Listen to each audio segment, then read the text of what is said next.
If someone gave me a legal notice to reply to, but the statements are false, what steps can I take?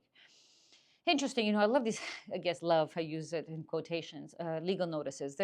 Let me kind of explain to you what a legal notice is. I mean, legal notice is basically a letter that sets out some kind of allegations and ultimately, claims and requests or demands. So a legal notice in of itself, if it's issued from a party, but even if it's actually issued from a notary, it does not raise any legal obligation to respond. You are not legally obligated to respond.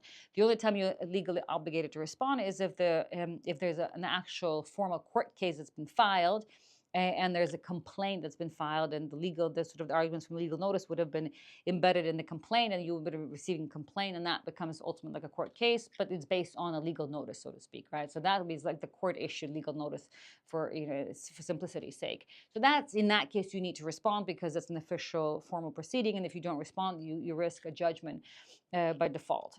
So whereas if it's just a legal notice, let's say you receive it from either a law firm or from an actual person, or even if it's through a notary, because it's like those kind of scary because it's in English and Arabic with stamps, and the notaries in Dubai or in the UAE sit under the umbrella of the court, so it even has like a court stamp.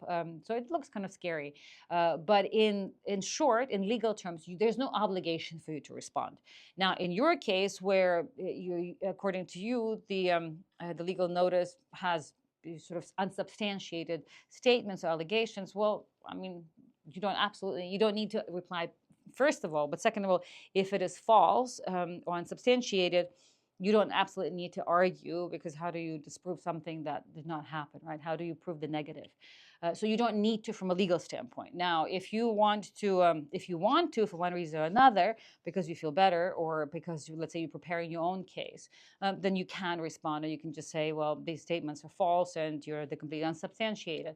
You can say that, but I mean, that's, it's basically more for your own sort of mental benefit, if you will. Or if you want to take this as an opportunity to state your story, right? Your case. So if you want to kind of frame your own narrative, you can use that to do so. But again, that would only be valuable if you were planning later on to go to court yourself.